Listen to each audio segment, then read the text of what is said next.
Hi ಸ್ನೇಹಿತರೆ, ನೀವು ನೋಡ್ತಾ ಇದ್ದೀರಾ ಸ್ಪೀಡ್ ಸರ್ಕಾರಿ ಮಾಹಿತಿ ಯೂಟ್ಯೂಬ್ ಚಾನಲ್. ಸ್ನೇಹಿತರೆ, ಪ್ರಧಾನ ಮಂತ್ರಿ ಕಿಸಾನ್ ಸಮ್ಮಾನ್ ನಿಧಿ ಯೋಜನೆಯ 21ನೇ ಕಂತು ಬಿಡುಗಡೆಗೆ ದಿನಾಂಕ ಫಿಕ್ಸ್ ಆಗಿರುವಂಥದ್ದು. ಹೌದು ಸ್ನೇಹಿತರೆ, ಈಗಾಗಲೇ 20ನೇ ಕಂತು ಮಾನ್ಯ ಪ್ರಧಾನ ಮಂತ್ರಿಗಳು PM ಕಿಸಾನ್ ಸಮ್ಮಾನ್ ನಿಧಿ ಯೋಜನೆಯನ್ನು ಆಗಸ್ಟ್ 2ನೇ ತಾರೀಕಿಗೆ 20ನೇ ಕಂತು ಬಿಡುಗಡೆ ಮಾಡಿದರು. 2025ರಂದು ಆಗಸ್ಟ್ 2ನೇ ತಾರೀಕಿನಂದು ವಾರಣಾಸಿಯಿಂದ ಬಿಡುಗಡೆ ಮಾಡಿದರು. ಅದೇ ರೀತಿಯಾಗಿ ಈಗ 21ನೇ ಕಂತಿಗಾಗಿ ಏನು ಫಲಾನುಭವಿಗಳು ಕಾಯ್ತಾ ಇದ್ರು, ಈಗ ಆಲ್ರೆಡಿ 20ನೇ ಕಂತನೇ ಲೇಟ್ ಮಾಡಿ ಬಿಟ್ಟಿರುವಂಥದ್ದು. ಆ ಕಾರಣದಿಂದ 21ನೇ ಕಂತು ಈಗ ಯಾವ ದಿನಾಂಕದಂದು ಬಿಡುಗಡೆ ಮಾಡ್ತಾ ಇದ್ದಾರೆ ಎಲ್ಲ ಡೀಟೇಲ್ಸ್ ಈ ವಿಡಿಯೋದಲ್ಲಿ ತಿಳಿಸಿಕೊಡುತ್ತೇನೆ. ವಿಡಿಯೋನ ಸ್ಕಿಪ್ ಮಾಡದೆ ಕೊನೆಯವರೆಗೂ ನೋಡಿ. ಹಾಗೆ ನಮ್ಮ ಚಾನಲ್ ಏನಾದರೂ ಸಬ್ಸ್ಕ್ರೈಬ್ ಆಗಿಲ್ಲ ಅಂದ್ರೆ ದಯವಿಟ್ಟು ಸಬ್ಸ್ಕ್ರೈಬ್ ಮಾಡಿ, ಹಾಗೆ ವಿಡಿಯೋ ಲೈಕ್ ಮಾಡಿ, ರೈತರಿಗೆ ಈ ವಿಡಿಯೋನ ಶೇರ್ ಮಾಡೋದು ಮರಿಬೇಡಿ ಸ್ನೇಹಿತರೆ. ಬನ್ನಿ ವಿಡಿಯೋನ ಶುರು ಮಾಡೋಣ. ಆದಷ್ಟು ವಿಡಿಯೋನ ಕೊನೆಯವರೆಗೂ ನೋಡಲಿಕ್ಕೆ ಪ್ರಯತ್ನ ಮಾಡಿ ಅಂತಲೇ ಹೇಳ್ಬೋದು ಸ್ನೇಹಿತರೆ. ಹೌದು ಸ್ನೇಹಿತರೆ, ನಿಮಗೂ ಗೊತ್ತಿರುವ ಹಾಗೆ ಆಗಸ್ಟ್ 2ನೇ ತಾರೀಕಿಗೆ 20ನೇ ಕಂತು ಬಿಡುಗಡೆ ಆಗಿದೆ.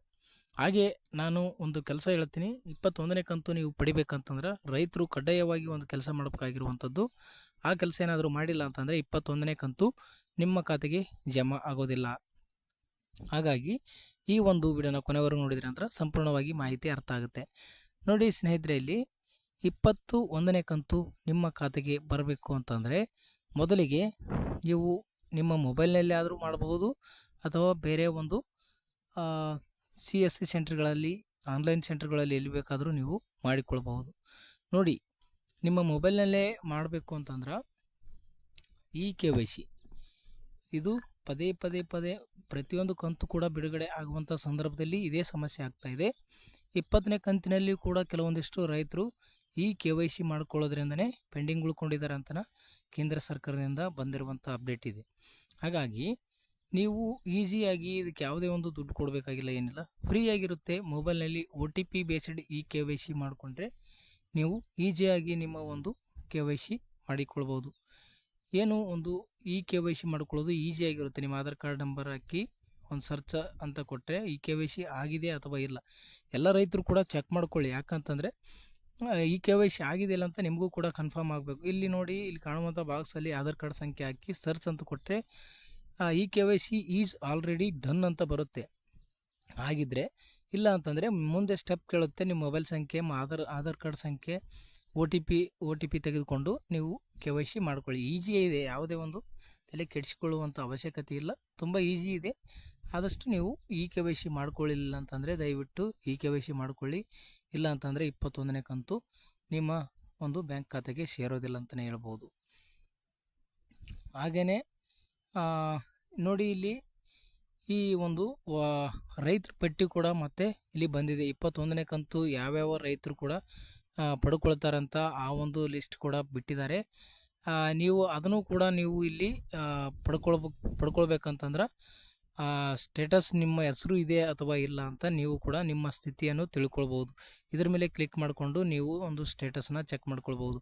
ಏನು ನಿಮ್ಮ ಹತ್ರ ರಿಜಿಸ್ಟ್ರೇಷನ್ ನಂಬರ್ ಇರುತ್ತೆ, ಆ ನಂಬರ್ ಹಾಕಿ ಮತ್ತು ಇಲ್ಲಿ ಕ್ಯಾಪ್ಚ್ ಕೋಡ್ ಹಾಕಿ OTP ಪಡ್ಕೊಂಡು ನಿಮ್ಮ ಲಿಸ್ಟನ್ನು ಯಾವ್ಯಾವ ಹೊಸ ರೈತರ ಪಟ್ಟಿ ಸೇರ್ಪಡೆ ಆಗಿದೆ ಅದೆಲ್ಲನೂ ಕೂಡ ನೀವು ಇಲ್ಲಿ ಈಸಿಯಾಗಿ ನೋಡ್ಕೊಳ್ಬೋದು ಸ್ನೇಹಿತರೆ.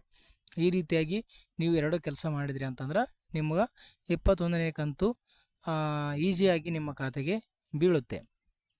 ಇಲ್ಲಿ ಸ್ನೇಹಿತರೆ, ನಿಮಗೆ 21ನೇ ಕಂತು ಯಾವಾಗ ಒಂದು ಖಾತೆಗೆ ಬರುತ್ತೆ ಅನ್ನೋದು ಅತಿ ಮುಖ್ಯವಾಗಿದೆ. ಇಲ್ಲಿ ನೋಡ್ಬೋದು, ಅದನ್ನು ಕೂಡ ನಿಮ್ಗೆ ತಿಳಿಸ್ಕೊಡ್ತೀನಿ.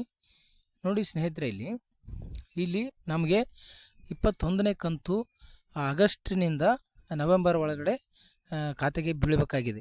ಆದರೆ ಇಲ್ಲಿ ಜುಲೈನಲ್ಲಿ ಬೀಳಬೇಕಾದಂಥ 20ನೇ ಕಂತು ಆಗಸ್ಟ್ನಲ್ಲಿ ಬಿಡುಗಡೆ ಆಯಿತು. ಯಾಕಂತಂದರೆ ಕೆಲವೊಂದಿಷ್ಟು ರೈತರನ್ನ, ಇಲ್ಲಿ ಎಲಿಜಿಬಲ್ ಇರಲಾರ್ದಂಥ ರೈತರನ್ನ ತೆಗೆದುಹಾಕುವಂಥ ಒಂದು ಪ್ರಕ್ರಿಯೆ ನಡೆದಿತ್ತು. ಹಾಗಾಗಿ ಇಲ್ಲಿ ಅದನ್ನು ವೆರಿಫಿಕೇಷನ್ ನಡೆದಂಥ ಒಂದು ಕಾರಣದಿಂದ ಲೇಟಾಗಿ ಹಣವನ್ನು ಬಿಡುಗಡೆ ಮಾಡಿದರು.